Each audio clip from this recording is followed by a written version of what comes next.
Hello, welcome to the first live webinar at Nourish Health with Food for Life. I'm extremely excited that I am offering this first live event.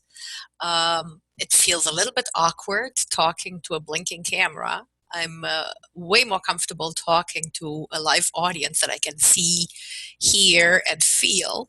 But this is a new world, and I'm more than happy to join it, thereby hopefully reaching more people out there who are interested in learning about what it means to adopt a healthful uh, lifestyle diet, which have the power to not only prevent disease, but truly arrest and even reverse it. Tonight's topic is very near and dear to my heart. The title of the presentation is Slick Facts, Truth and Myth About Dietary Fats. Um, I find that this topic is extremely important given all the misinformation that is out there, which is not very helpful at helping us make truly healthful choices when it comes to eating every day.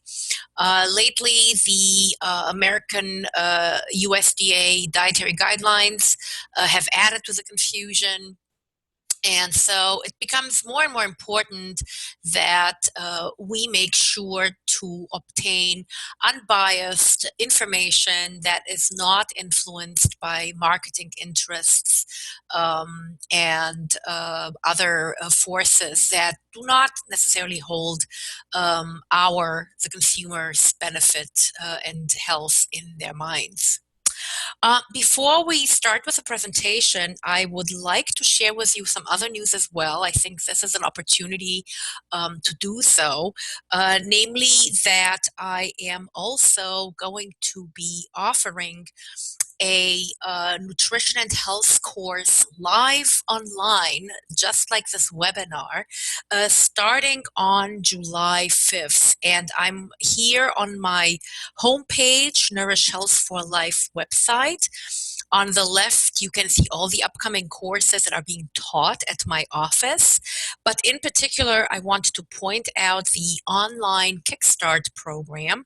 And I invite you to visit the website and learn more about this 8-week weekly session program where we go into depth but also breadth on all things whole foods, plant-based, minimally processed lifestyle, its benefits, how to adopt it, why to adopt it, how to make it an integral part of a healthier life.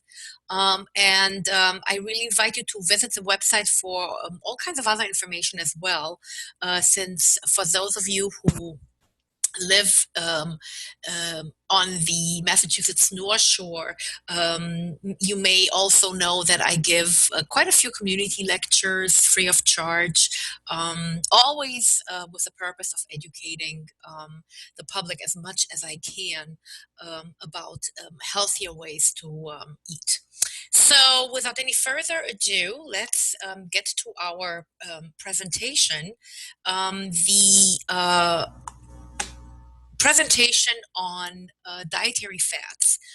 And before we actually start, I do want to make sure that you also know that I am recording this so that I will also be able to make the recording available for later viewing. So here we are, dietary fats. Easily recognizable when they come in tubs and in bottles. But when we look at foods such as these, olives, avocado, seeds, and nuts,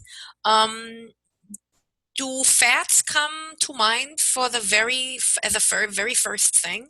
I don't think so. In fact, many people regard these foods as sort of a free-for-all because they're presumably healthy, and really are not aware that they're actually quite high in calories because of their high fat content. However, fat does not equal fat, and so we really need to talk about the differences between fats that come in bottles and tubs and fats that come in these whole food packages. There are three fundamental questions really that I would like to address during this presentation. Um, First of all, is olive oil health food? Olive oil is being aggressively marketed for decades as a must-eat food because of its healthful benefits. And quite frankly, there needs to be a little more information out there as to what really olive oil does and doesn't do. Before you go to your next restaurant meal and gobble up that bowl of olive oil with white bread that's being invariably placed in front of you almost everywhere. The next question is, what is a Mediterranean diet? This has become a term that is very frequently used, but particularly in the research literature, we find that the definition of the Mediterranean diet has morphed from its original intent to something that, quite frankly, has really nothing to do anymore with reality.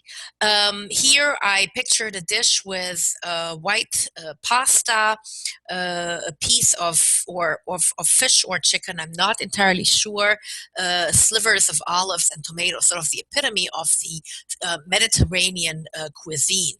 And we really need to talk about the origins of the Mediterranean diet and what it means for us today. And lastly, nuts.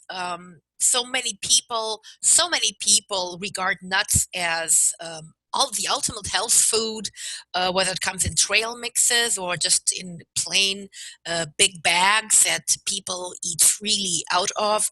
And we do need to talk about nuts, yes, their benefits and their shortcomings. But before we can get into all that fun stuff, we do need to talk a little bit at the let's say biochemistry course level, because so much of the information that is being delivered today through the media, popular media, uses scientific terminology, uses scientific terms that many people really frankly don't understand or know what they mean, but they become more and more adopted into everyday language and really have not fulfilled their promise of informing people truly as to what they stand for. So, fats in general are a collection of fatty acids. There are natural occurring fats and there are man made fats. Naturally occurring fats have usually one of three configurations. Either they're fully saturated, and I'm talking here about the fatty acid composition of the total fat. They're either saturated or unsaturated. And when a fatty acid is unsaturated, it can be either singular, mono unsaturated, or poly, multiple unsaturated. And we need to look at that and see what it looks like and what it means. Then we have, of course, man-made fats, which are fats that have a so-called hydrogenated conformation, and we need to look at that and see what it means, what it looks like. This hydrogenated conformation can assume various chemical forms.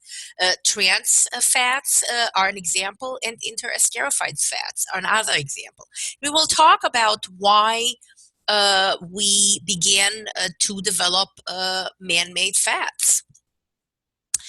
Now, it's very important to remember that all naturally occurring foods, whether they are plant or animal of origin, contain varying degrees of all three kinds of the naturally occurring fats: saturated, polyunsaturated, and monounsaturated. There is no such thing as a fat-free food. Oops, sorry, that was a bit premature.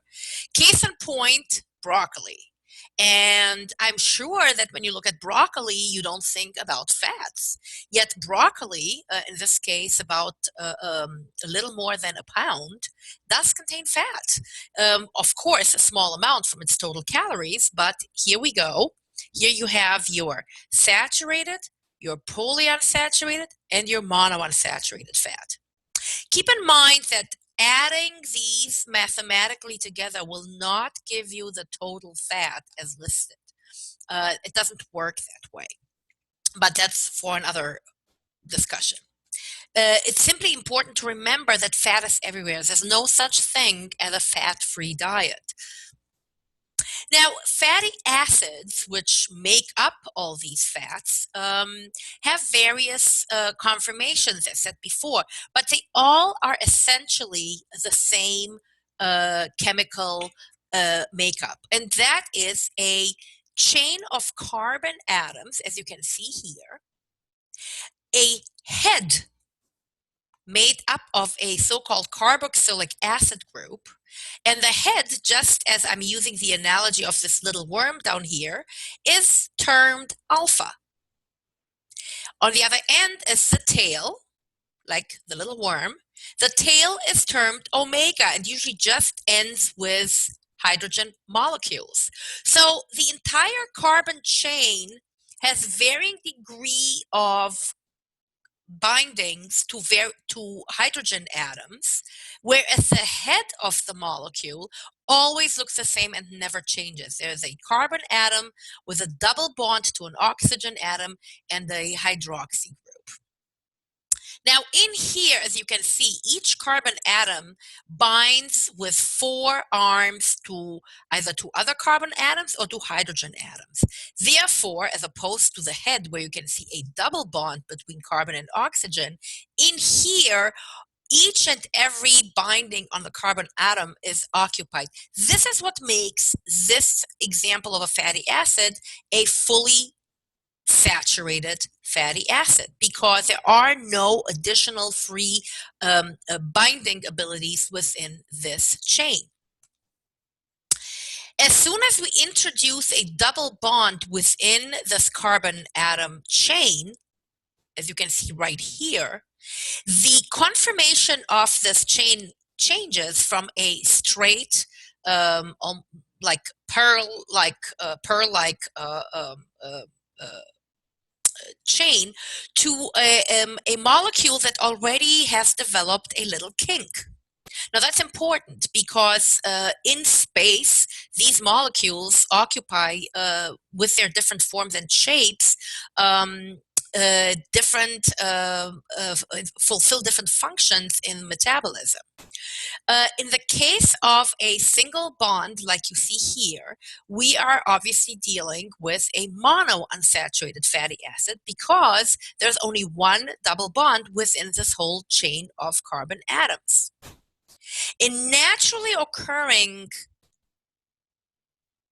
unsaturated fatty acids, the hydrogen atoms around the double bond are always on the same side of this double bond. And that's important to remember as we move on through this presentation. This is the so-called cis configuration. Here we have again the fully saturated fatty acid that we saw on the first slide, a nice straight chain of carbon atoms. Every single binding ability is taken advantage of by hydrogen molecules. Down here we have the example we just saw, a singular double bond somewhere in here which has its hydrogen atoms on the same side of the double bond. This is a monounsaturated fatty acid, incidentally oleic acid, which is the main fatty acid in olive oil. Now, here we're now introducing the next shape of a fatty acid, and that is a polyunsaturated fatty acid. Why is it polyunsaturated? Because we have now more than one double bond. We have 2. So as soon as we introduce the next double bond, this becomes a polyunsaturated fatty acid. And by convention, the name of the fatty acid that has multiple double bonds is derived from the very first double bond that occurs when one counts from the omega tail end the number of carbon atoms. So in this case, we have 1, 2, 3, 4, 5, 6, and the first double bond. Therefore, this is a omega-6 polyunsaturated fatty acid. Now, man-made fats, as I mentioned earlier, are those fats that have been transformed through the so-called hydrogenation process. Now, oops, I'm so sorry. Let me go back here. Hydrogenated fats usually start out from a liquid vegetable oil that is very rich in polyunsaturated fatty acids. And through a chemical process whereby these double bonds in the polyunsaturated fatty acids are broken apart, hydrogen atoms are being introduced with the goal to transform these polyunsaturated fatty acids into fully saturated fatty acids. And we'll talk about why this process has been and still is so attractive to the food industry. However, this process does not occur under these ideal circumstances. If you remember, we talked about the hydrogen atoms that occur naturally around the double bond to be on the same side of that double bond. In these hydrogenation processes, it doesn't always occur that these double bonds are broken and then fully saturated as indicated here. What often happens is that the double bond gets temporarily destabilized and then does this, flips the hydrogen atoms across the double bond. And here we have the so-called trans configuration, hence the trans fatty acid. So again, we're going from hydrogen atoms that are on the same side of the double bond to hydrogen atoms that are across from each other from the double bond. And this has significant metabolic implications. Here again, cis and trans fatty acids. Trans fatty acids are a product of the hydrogenation process. Naturally occurring saturated fats are easily recognized by the fact that they are solid at room temperature. And if you leave butter on the countertop, you know that it stays solid. It may be softening up, but it stays solid. Same also with bacon fat. If it cools down from the cooking process, it becomes solid. But animal sources are not the only ones that provide us with saturated fats. There are saturated fats that occur in plants. And examples are coconut, palm kernel, and cocoa butters. And you are all familiar with these fats that are sold as oils, but in fact, they actually have a buttery consistency. Now, these fats that are solid at room temperature have also a very long shelf life. They tolerate high heat. In the food industry, they became very quickly very popular because they rendered the products extremely shelf stable and allowed them to stay in packaging, quote unquote, fresh and unchanged for many months. But these fats have also quite significant metabolic side effects in the body. They all raise cholesterol and total cholesterol as well as bad cholesterol levels, and they lower the good cholesterol. This is just where it pertains to the fat metabolism in the body, but they also have many other effects as well, none of which are beneficial. So, in fact,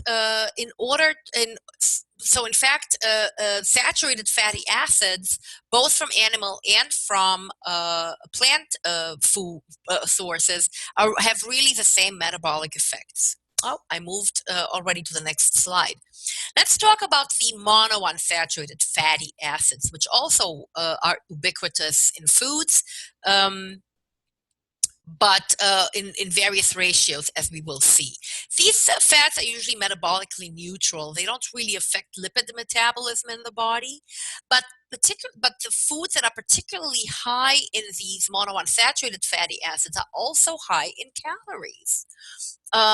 In general, high fat foods are high in calories, but many times we will see marketing strategies aimed at convincing us that foods that are particularly high in monounsaturated fatty acids are so very, very healthy and good for us, which we need to look at.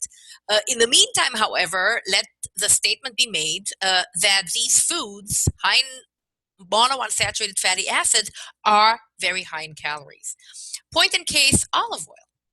Olive oil is very high in oleic acid, a monounsaturated fatty acid, and whereas the whole food olives have about 512 calories per pound, olive oil, which is the extracted oil from the whole food, has 4,000 calories per pound. Now, of course, you're not going to put a pound of olive oil on a portion of food, but 1 tablespoon of oil, any oil, whether it's olive oil, canola oil, coconut oil, it doesn't matter. 1 tablespoon of any oil contains 120 calories, and that's a lot of energy for a small portion size like a tablespoon. Nuts, as mentioned before, nuts are a food source for some people. And completely unaware, maybe, that nuts come in at a very high caloric price, and so do seeds. In fact, seeds and nuts are nature's way to pack the maximum amount of energy in the tiniest of packages.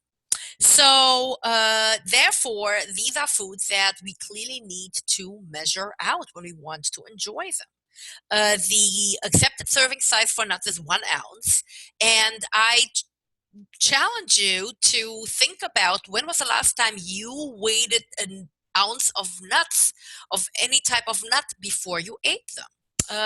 You probably didn't. You probably sat there with a bowl or a bag and just ate away. 1 ounce of nuts is not very much, but it comes in at 175 calories. And particularly dangerous are the recommendations to eat a small handful of nuts. Well, is it this hand or is it this hand? As you all know, we can cup our hand to promote various serving sizes. And so you could end up anywhere between 200 to 400 calories if you used your hand as a measuring device to serve nuts. The other high fat, monounsaturated fatty acids, in general fat food, is avocado. Avocado is a fruit, and if you take out the pit and remove the skin, you are left with about 7 ounces and change of the flesh, which comes in at 322 calories. People simply don't think about this when they enjoy an avocado or dip away at guacamole. These foods are extremely easy to overeat on, and if added to a regular diet that is already high in energy value, high in calories, they will lead to weight gain. Most importantly, however, when you are encouraged to eat these foods because of the monounsaturated fatty acid content as being healthful, remember this. If you have a heartbeat and you breathe, you make monounsaturated fat. You don't need to eat it. Now let's talk about polyunsaturated fatty acids. These are, as we remember, fatty acids with multiple double bonds within the fatty acid carbon chain. They are usually liquid at room temperature, and some foods have higher amounts of these fatty acids than others. Now, when we replace a diet that is rich in saturated fat with these types of fats, which are rich in polyunsaturated fatty acids on an equal caloric level, we will actually be able to lower cholesterol levels. So these polyunsaturated fatty acids can have beneficial effects our on our lipid metabolism. Now, do realize that the recommendation here is not to consume vegetable oils as a healthful source of these unsaturated fatty acids, although they are the major source for them. However, the real source for these healthy polyunsaturated fatty acids need to be whole foods, and these are seeds, nuts, avocado, whole grains, vegetables, and fruit. Remember, there's no such thing as a fat-free food. The hydrogenation process, as I mentioned earlier, uses liquid vegetable oil which is cheap and abundant, and blasts the polyunsaturated fatty acids in it with hydrogen in order to solidify and to render these fully saturated chains that we saw earlier, which also then translate into a solid fat with its chemical qualities of stability. So this is the process by which margarine is made, or vegetable shortening. They are very similar to saturated fat in what they do as far as metabolism is concerned. In other words, they increase cholesterol, they increase LDL levels, and they are overall extremely unhealthy, especially when we will look at some subtypes of these hydrogenated fats. One of the best examples being trans fats. As you will remember, these are results of the hydrogenation process, when instead of saturating the double bond, the hydrogens get flipped around the double bond so that they are now across from each other.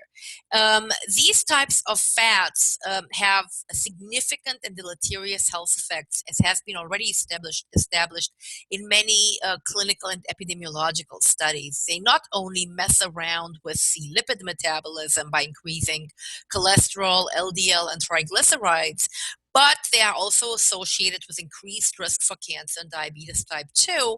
And what's very concerning is that they may interfere with the essential fatty acid metabolism, like omega-3 polyunsaturated fatty acids.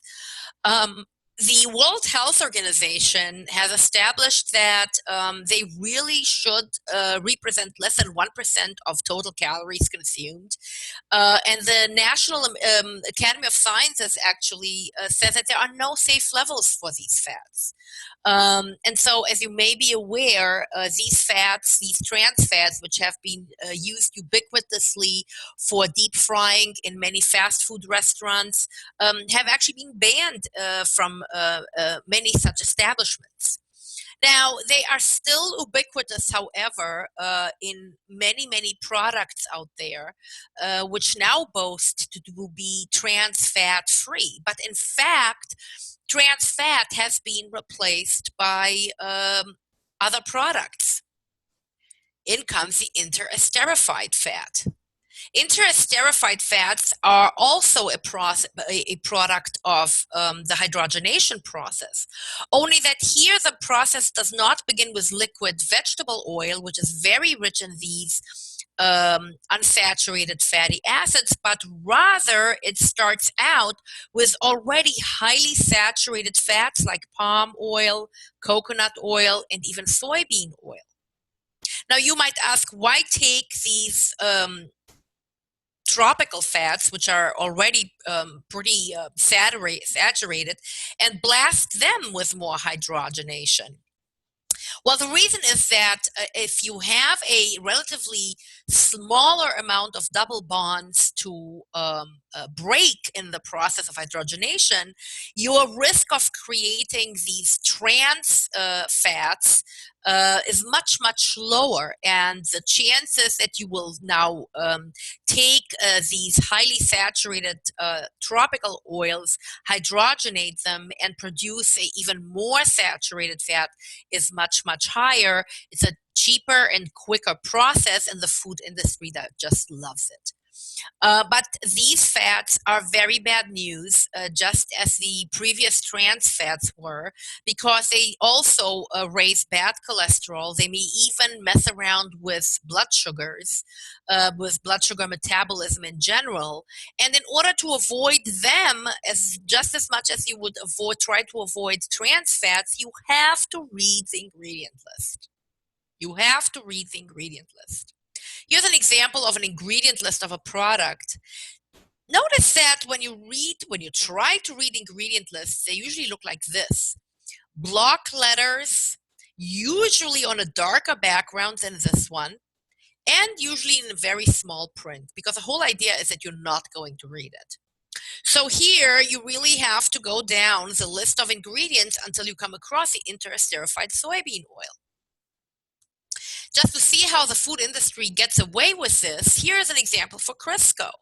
And next time you're in the store, you can actually pick up a container and look at it up close and personal.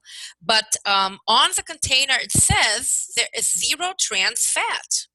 And if you look at the labeling, at the food label itself, it says trans fat 0.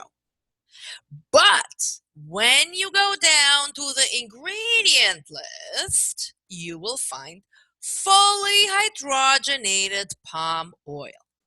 This is your interesterified fat that we just presented in the previous slide. So, no trans fats, it's just a game. It's just a gimmick. You still have some sort of hydrogenated fat in here, because otherwise you won't be able to create a vegetable shortening.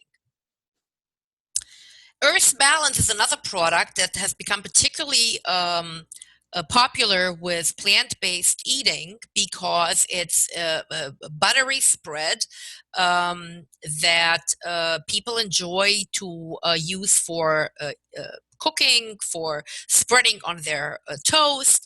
But the main ingredient, in order to make this a spread that remains solid at room temperature, the main ingredient is a mixture of these highly saturated tropical fats, primarily palm fruit oil.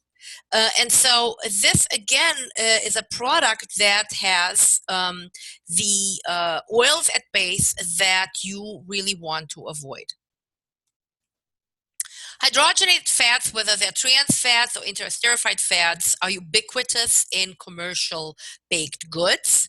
And so if you regularly consume cakes, cookies, crackers, pies, breads, etc., you will get your share of these fats.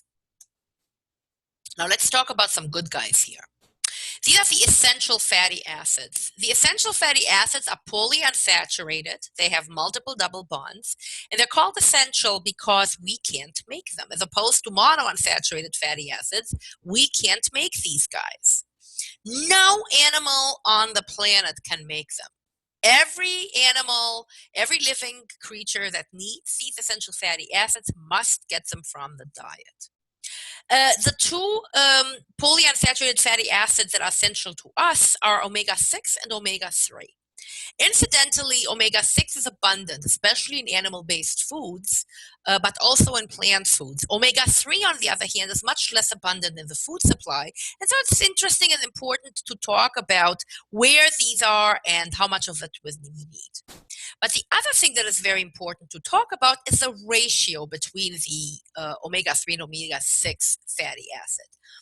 And we found that the near ideal ratio of these fats is 1:4. In other words, for each unit of omega-3 that's present in the food, we would like to see no more than 4 units of omega-6. And we'll give some examples to that in a little bit. But why is this ratio so important? This is why. There is only one enzymatic pathway in the body that processes omega-6 fatty acids and omega-3 fatty acids to their respective end product. Now, this enzymatic pathway really doesn't care whether it processes omega-6 fatty acids or omega-3 fatty acids. Whatever it will get off more, it will produce more of. Okay, so if you're eating a diet that's very high in omega-6 fatty acids, you will produce predominantly omega-6 derived end product. How is that important? Well, it is hugely important. All omega-6 derived end products in the body are highly pro-inflammatory, pro-clot formation, pro-clot forming, have a lot of negative adverse effects on the metabolism, whereas all the omega-3 derived fatty acids end product are exactly the opposite. So if you are eating a diet that's rich in omega-6 fatty acids, you will constantly bathe your cells in an environment of high inflammatory compounds. The exact opposite is being derived from the omega-3 fatty acids end product, which are anti-inflammatory, prevent clot formation in blood vessels, are actually have several very important anti-cancerous functions, protect the brain, and many other benefits. So the ratio is important, especially for people who are on a diet that contains high amounts of animal-based foods, because that's where omega-6 fatty acids are particularly abundant. But there are also ratios in plants that are of interest. And here I have essential fatty acid ratios between omega-3 and omega-6 in a variety of nuts. Now, the reason I chose to do this with nuts is because almonds are, again, one of those foods that are being touted as the healthiest. I'm not saying that you should never eat almonds again. The point is to show that the information that is being given to people is not always the best or the most accurate. So here, for example, looking at the omega-6 to omega-3 ratio, we see that almonds have a ratio of 1 to 1,800. So for each unit of omega-3 essential fatty acids, there are 1,800 omega-6 units of fatty acid. Incidentally, the walnuts, forget the English in front of it, it's just a plain walnut you're used to, and flaxseed come to near perfection. There, the ratio is 1 to 4, as we would ideally see. You can see the ratios in other nuts. Please enjoy your nuts. I'm not saying you should never have almonds again, as I just mentioned. But if you are going to measure out small amount of nuts into your diet because of some health benefits we are going to talk about, you should really try and get the best, the healthiest nuts there are. Mix them up, have a little bit of everyone, but certainly don't eat exclusively almonds. And make sure that you get some walnuts in there as well. Now, how much omega-3 essential fatty acid do we actually need? Well, the National Academy of Sciences established that we need somewhere between 1.1 to 1.6 grams a day. And that's about an eighth of a teaspoon. So really a tiny amount. Here I put some foods in groups together just to give you a sense of comparison. The serving sizes are 4 ounces, with the exception of nuts and seeds, where the serving size is 1 ounce. And as you can see, fish has quite a bit of omega-3 fatty acids. But hey, isn't salmon supposed to be the healthiest fish of all? Everybody, if you ask people which fish should you be eating because of the omega-3 benefits, everybody says salmon. And that's not even true. That's just perfect marketing for you. The cold water fish like mackerel and trout, which are much higher in total fat, are also richer in omega-3 fatty acid. But let's look, for example, at legumes. Beans in general are not very high in omega-3 fatty acids. But if you look at the soybean, and of course tofu, which is made from soybean, you are starting to look at higher, significantly higher amounts of omega-3 fatty acid, simply because soybeans are also much higher in fat than any other bean or legume for that matter. Anyone who has ended up with a bag of those steaming of steaming hot edamame on their lap while watching TV knows how quickly you can snack through that whole bag and put yourself back at about 800 calories, about 65% of these calories coming from fat. Because soybeans, as I said, are much higher in fat than your legumes, all the other legumes.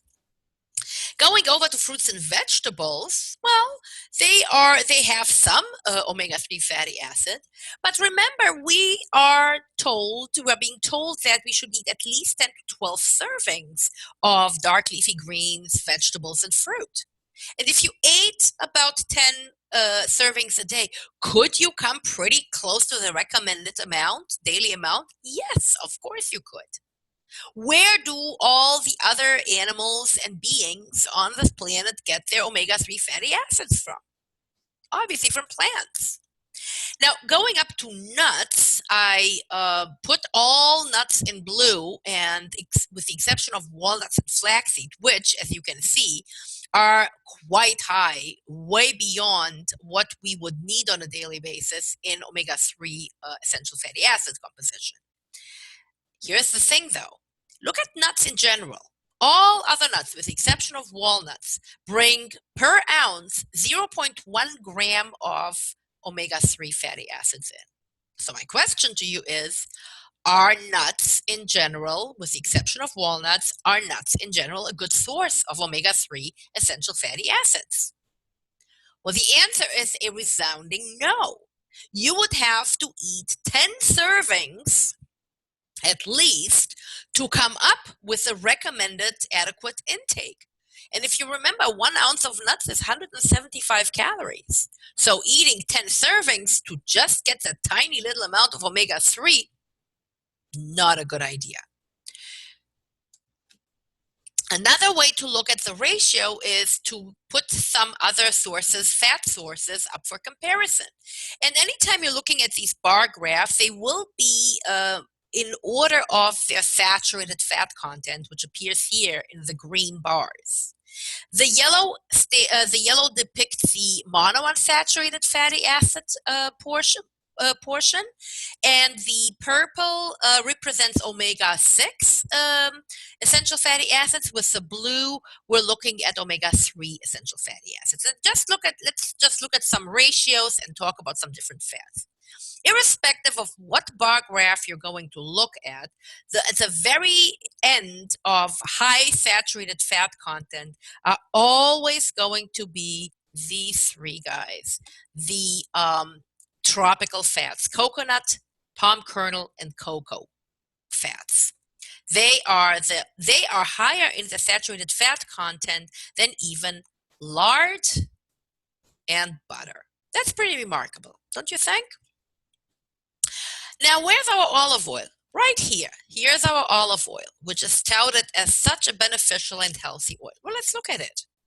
For starters, it has a significant component of saturated fat. As I mentioned earlier, the main fatty acid composition is monounsaturated fatty acids, which also renders it quite unstable and burning off at low temperature. Monounsaturated fats in general are unstable. They don't like the state of a singular double bond within that molecule. There's a lot of tension there. It much rather would be fully saturated. As soon as you introduce a lot more of these double bonds in the molecule, the polyunsaturation state is a lot more resistant, say, to change than the monounsaturated fat.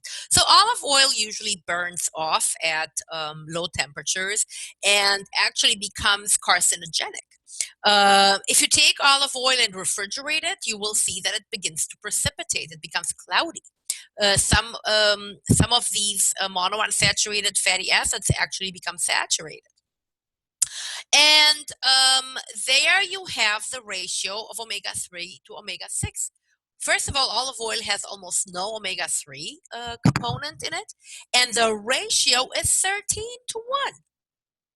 For each unit of omega-6, for each unit of omega-3 fatty acid, you have 13 units of omega-6.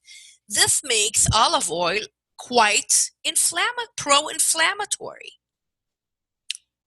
Now, if you were to recommend to look for an oil that is much healthier in its fatty acid composition compared to olive oil, you would have to look at canola oil. But of course, you don't see canola oil sold in expensive bottles and marketed as a high luxury product. Yet canola oil has almost half the amount of saturated fatty acid, does have quite a bit of monounsaturated fatty acids, but it has already a better amount of omega-3 fatty acids, and the ratio of omega-3 to omega-6 is 2.2. So overall, canola oil is a much healthier oil than olive oil. Now, if we just were to compare tablespoons of olive oil and coconut oil, these fats that are being touted as being so incredibly good for you and healthy, to another junk food that everybody knows is bad for you, and that is sugar. 1 tablespoon of sugar is a mere 50 calories compared to a tablespoon of any oil that comes in at 120. And all its calories comes from carbs, which is really our primary source of fuel. And unless it's eaten in vast amounts, doesn't really get stored and converted into fat, but rather burned off for energy. Olive oil and coconut oil, however, are all fat. Each one contains 14 grams of fat. Coconut oil has no omega-3 fatty acids. Olive oil has extremely little. And coconut oil comes in at 91% of its fatty content from saturated fat. But I like these comparisons at the bottom. 2 tablespoons of olive oil have 3 times more saturated fat than 4 ounces of chicken. Another one that I like is 2 tablespoons of olive oil has the same amount of saturated fat as 4 ounces of lean beef. And if that doesn't really convince you, how about 2 tablespoons of olive oil has more calories than half a cup of premium ice cream? So maybe you should put premium ice cream on your salad next time. In fact, to meet omega-3 needs from olive oil with its tiny fraction of omega-3, you would have to eat almost 2,000 calories and 42 grams of saturated fat to obtain that. So clearly, neither olive oil, certainly not coconut oil, have any health benefits that makes them attractive to us. But it's not about the monounsaturated fat, they said. It's not about the omega-3 polyunsaturated fat, they said, when they began marketing. It's all about the phytosterols. Phytosterols are very beneficial plant compounds that in the body can mimic some of the cholesterol molecules, but without its negative side effects. So, in fact, phytosterols can prevent, for example, gut absorption of cholesterol molecules, and they have many other beneficial effects throughout the body's metabolism. So, apparently, olive oil should be very good for you because it's high in phytosterols. Is it? I chose to compare it to leaf lettuce. 1 tablespoon of olive oil has 120 calories. For the same amount of calories, you get 24 cups of leaf lettuce. 1 tablespoon of olive oil has 30 milligrams of phytosterols. The same amount of calories and 24 cups has 10 times as many phytosterols as olive oil, 300 milligrams. Of course, you wouldn't want to eat 24 cups of leaf lettuce, nor should you. If olive oil is so good for you with its 30 milligrams of phytosterols, how about eating just 2.5 cups of leaf lettuce for a mere 12 calories and get ultimately the exact same amount of phytosterols that you would get from a high caloric tablespoon of olive oil? It's all about marketing. So olive oil and coconut oils are not health foods. In order to talk about nuts and their health benefits, we need to now open up the discussion to the Mediterranean diet. Mediterranean diet, what the heck is that?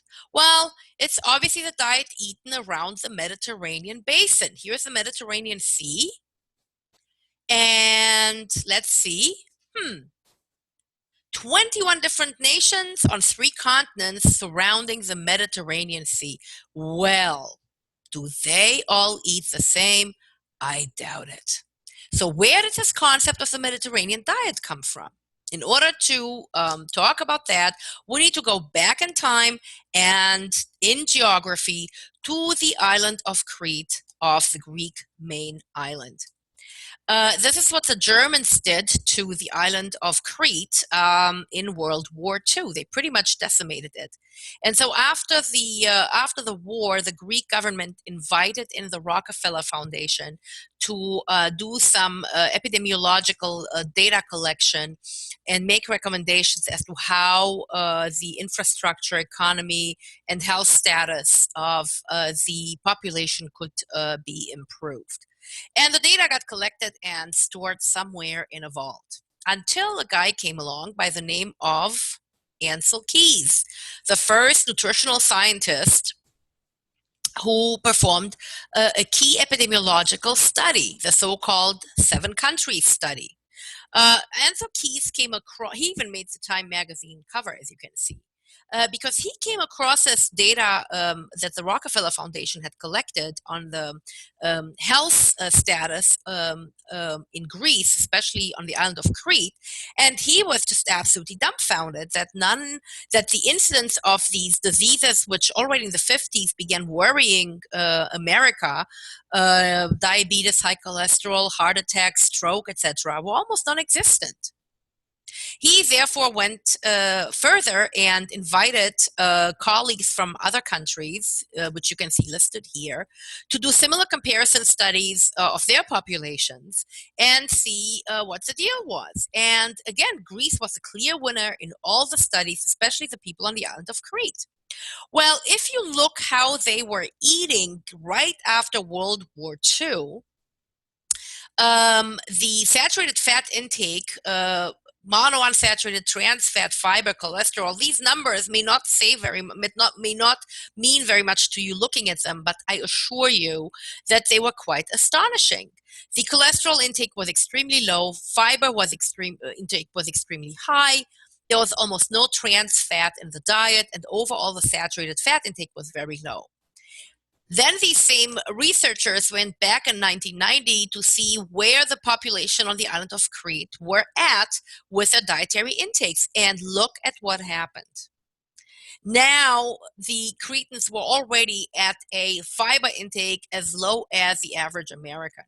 And as you can see, cholesterol intake, trans fat intake had skyrocketed with the advent of the westernized diet.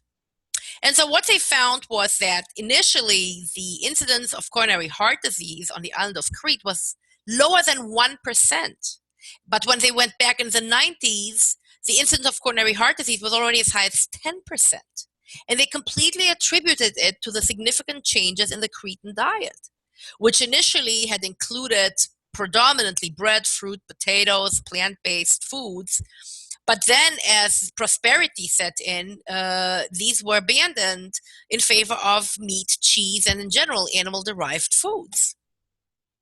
Ansel Keys was the first dietitian, nutritionist, scientist to describe and define the Mediterranean diet based on the findings in Greece, specifically on the island of Crete.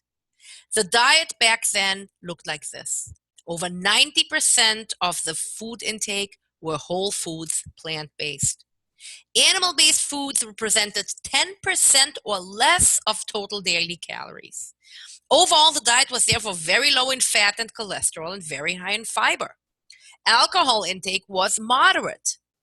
And if I would show you the slides from that study here, which I don't do because of time constraints, you would see that back then the Cretans, on average, were consuming maybe 1.5 glasses of wine a day, at most. Their diet was also low in salt and very low in refined grains. But no one has been eating like this in over, 40, 50, 60 years almost. Ansel Keys was the first researchers to clearly state foods of animal origin are the root cause of chronic disease. So what happened since? How come that the Mediterranean diet, the term of the Mediterranean diet, found its way into the literature, into the research literature, and from there spilled over into our everyday life, and as as the diet that it exists, that is supposedly being eaten today? It probably started with this Lyon Diet Heart Studies, which was published in 1994 in a very prestigious British medical journal, The Lancet.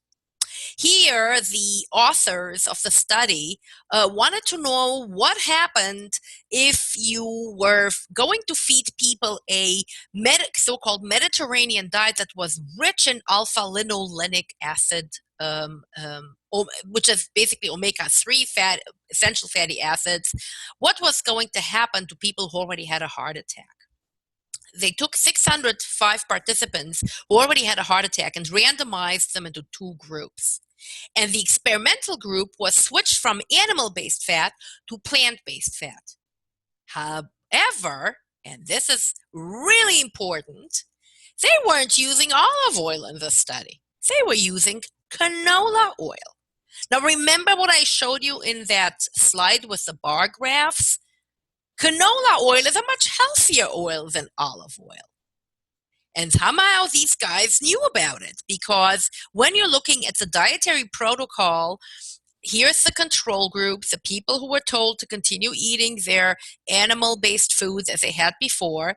Here's the experimental group who was told to eat less of the animal foods and more of the omega-3 rich foods. Let's look at what happened to them. As far as total calories are concerned, these diets were fairly similar in content. Percentage of calories from fat were quite high in both diets. Now remember, this is a high fat diet at 30 to 33% fat from calories. Even though the American Heart Association still sticks to this number, we know by now that you don't reduce or reverse, I should say, you don't reverse disease when the diet is this high in fat. So both diets were high in fat. However, the difference was in the content of saturated fatty acids and the content of omega-3 fatty acids. As you can see, the saturated fats in the experimental group was lower than in the control group, and the amount of omega-3 essential fatty acids was significantly higher in the experimental group compared to the control group. Now, I also want to point out to you that the fiber content in this diet was very low, 15 and 18.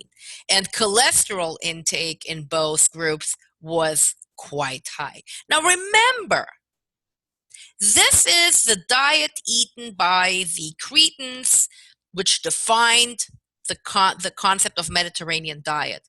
Cholesterol, 123 milligrams a day. Fiber, 47 milligrams a day. Total fat, 47 grams a day. Total fat intake was only 10% from total daily calories. So clearly this diet here is pretty far from the Mediterranean diet definition used by Ansel Keys. What happened after 4 years to these patients? Here's the control group and here's the experimental group. And what they were looking for as endpoint is the number of either deaths from another heart attack or incidence of another heart attack without death. In the control group, at the end of the 4 years, they saw 44 additional cases, either deaths or heart attacks, compared to the experimental group, where there were only 14. Now, this is a significant difference. This is a significant difference, achieved, however, only by replacing some of the saturated fat and the high saturated fat with more of the plant-based omega-3 rich fat from canola oil. Overall, those diets were not really heart healthy, and yet they were able to decrease the number of cases of additional heart attacks or deaths. Now, we know in the meantime that cardiovascular disease can actually be entirely reversed with a whole foods, plant-based, minimally processed diet.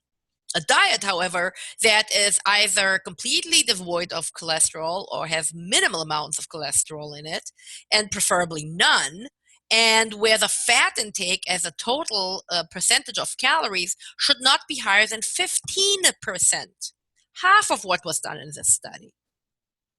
So this study sort of launched the concept of the benefits of a Mediterranean diet solely based on the addition of canola oil to the study population. However, another group of researchers became very interested in the fact that the Lyon study had not used, as you can see here, the Lyon diet heart study found that a Mediterranean diet, which substituted omega-3 fatty acid-enriched canola oil for the traditionally consumed omega fatty acid-rich olive oil, reduced cardiovascular event. Well, that's not exactly what happened. If we look back, this is not what the study did. I did tell you that they reduce the saturated fat content as they increase the omega-3 fatty acid content. But in fact, the monounsaturated oleic acid content went a little bit up in the experimental group, not down. So they didn't really replace the olive oil with the canola oil, but they replaced the animal-based foods with the canola oil. So here was already a second, it's like this game of broken telephone. One group of researchers puts out some distorted information, which gets picked up by the next group and distorted even more, which gets picked up by the next group and distorted even more. However, back to the study by these researchers who found it interesting that the Lyon Heart study had used canola oil instead of olive oil. They wanted to understand why. They were very interested in the olive oil composition and what it did. So they fed olive oil to 10 healthy volunteers and looked at what their arteries did in response to the high olive oil containing food. And what they found was that olive oil impairs endothelial function pretty quickly after it's being eaten. What does that mean? So all of our arteries are lined with these endothelial cells. These are highly specialized cells that are responsible for our arteries to be able to relax. And so if we have healthy arteries, our arteries are pliable, able to relax, and this is how our blood pressure is being kept low and healthy. The stiffer an artery becomes, the less able it is to relax, the more impaired the endothelial function. And they found clearly that omega-9 oleic acid-rich olive oil impairs the function of the endothelial cells. And by the way, this study, which was published in the Journal of the American College of Cardiology in 2000, was repeated numerous times and showed the exact same finding. As we said before, olive oil is pro-inflammatory. But then came the PREDIMED study. This is a Spanish study that wanted to further look into the benefits of the so-called Mediterranean diet. They took 7,447 people who had never experienced a heart attack but had high risk factors. And they divided them up into 2 intervention groups and 1 control group. All the groups were told to eat a Mediterranean diet. One intervention group, in addition to the Mediterranean diet composition, was also given a quart of extra virgin olive oil every week. The other intervention group received a pound of mixed nuts. And the control group received nothing but a handshake and was told, eat a low-fat American Heart Association diet that is composed primarily of Mediterranean components. Now, we know that the American Heart Association low-fat definition is around 30% of calories from 30% of fat from calories. And as far as the Mediterranean diet components, pretty much anything went. And they followed these people for 5 years without any recommendations for portion control or exercise. They just wanted these people to live out their normal lives with the addition of either olive oil or mixed nuts. And these are the findings. Here I'm not going to show you what the dietary composition was, but I will tell you that all groups, whether they were control or intervention, ate meat, ate dairy, and the saturated fat intake was essentially the same in all three groups. If you remember again the Mediterranean definition as proposed by Ansel Keys, no group became any more Mediterranean-ish than they had been before. There was really absolutely no change in any group's diet. And in fact, even the control group that was told to eat according to the American Heart Association standards ate more fat than that. So surprise, surprise, there was really no difference after the 5 years in the outcome. The same amount, the same numbers of high blood pressure, cholesterol, the same numbers of heart attacks, deaths, weight gain, etc. There's really no difference, with one exception.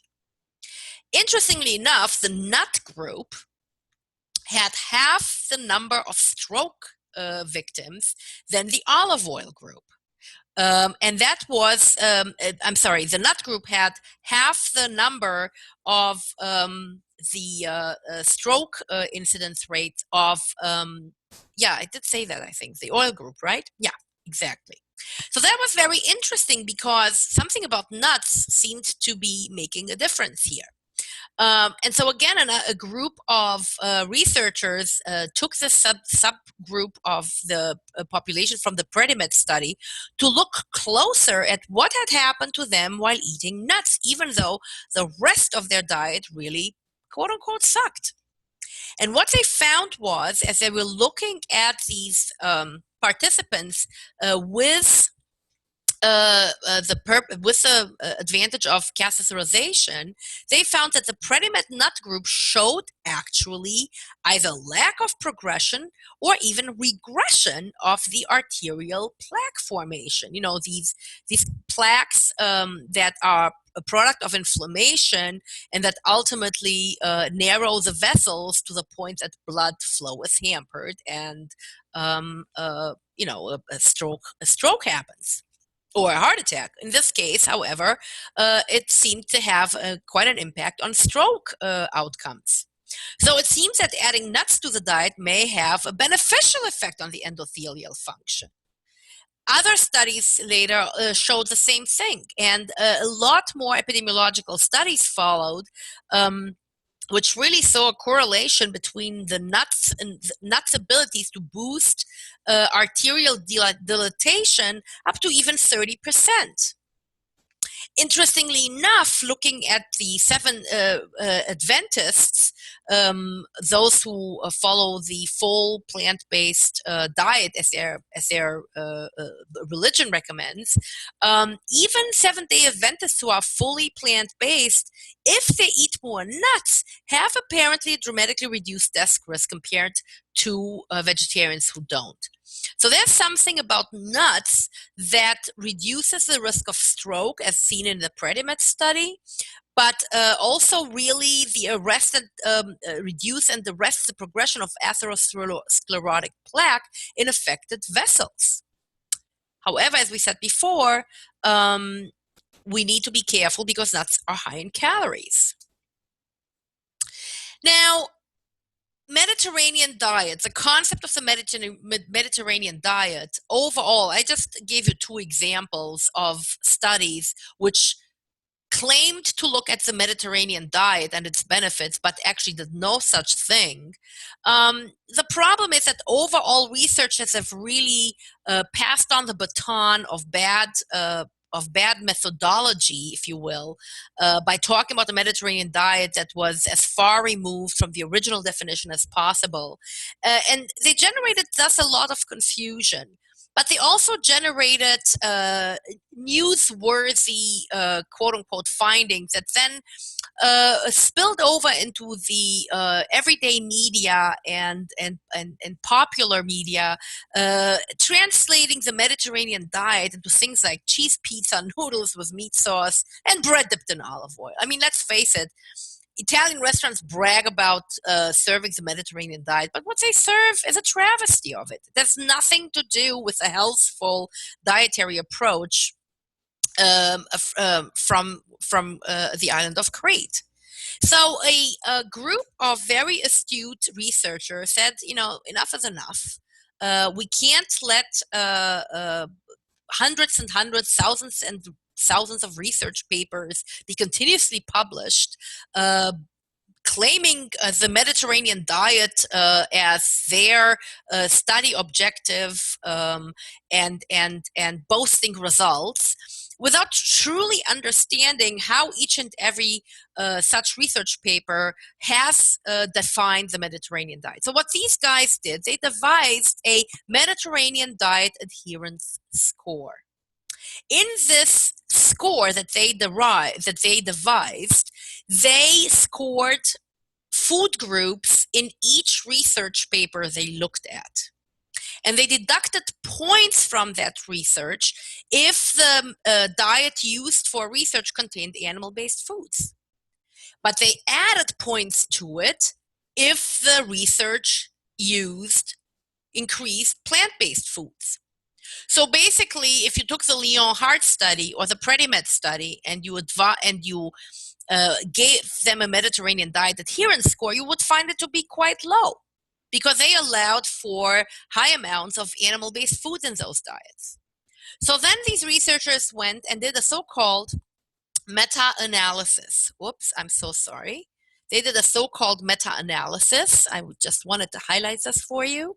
This is when you take a multitude of studies and compare them to each other.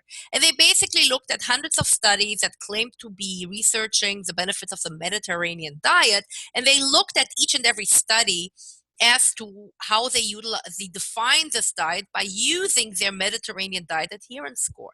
And this is what they found.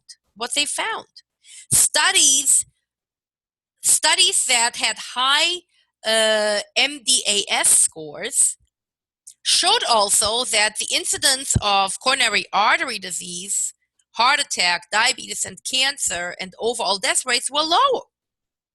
And if a study had a high MDAS score, then usually the study showed that the diet used was predominantly plant-based, with much less or no animal-based foods. And essentially, they come back to the Mediterranean diet definition used by Ansel Keys. So the Mediterranean diet, they say, can be considered to be a near-vegan diet, and as such, it should be expected to produce a well-established health benefits of plant-based diet. Hello. Newsworthy. But again, you leave and go your house tonight and go out for dinner, and the Mediterranean diet that you're going to get is totally fake. It's usually a high-grain product intake with almost exclusively white flour, like the crusty bread and dipped in olive oil. There's a high alcohol intake component. There's a high total energy intake component due to overall high oil consumption. Everything they serve up, even vegetables, swim in an oil slick. And it's high in salt. So white bread and dipped in olive oil is not health food. That should be a hint. Whenever you get this served with it should be a hint that they don't know what a Mediterranean diet is. So essentially, the questions we raised at the beginning, is olive oil health food? I hope to have proven to you that it is not. And as far as the Mediterranean diet is concerned, I hope that you understand that there is not one Mediterranean diet, because around the Mediterranean basin the foods, the dietary customs are very different. But the core definition of the Mediterranean diet is really predominantly a plant-based diet. And nuts are packed with a multitude of important nutrients, especially walnuts, but they must be consumed in small amounts because they're very high or energy dense. And so measuring out your nuts is really highly recommended. So here's a summary for you of this presentation. Please avoid the worst fats by carefully reading the ingredient labels on your food packaging. Saturated fats, hydrogenated and trans fats really need to be avoided. Overall, depending on what you want to achieve health-wise, is it weight, is it disease reduction, overall fat intake in the diet should really not exceed 20% total calories. And depending on the diseases we need to work with, even lower than that. So therefore, eating healthy foods, whole foods like nuts, seeds, olives, and avocados means that they have to be measured. And remember, vegetable oils have 120 calories per tablespoon. Eat oils in the form of whole foods, not as separated extracted oils. To ensure adequate omega-3 consumption, essential fatty acid consumption, all you have to do is eat plenty of green leafy veggies, in addition to your other veggies, grains, fruit. Don't worry. If you do that, you'll get plenty. If you want extra insurance, all you have to do is add 1 ounce of walnuts a day and or a tablespoon of ground flaxseed, and you will be covered. Much more important than worrying about getting enough omega-3 is decreasing omega-6 intake because of its pro-inflammatory effects.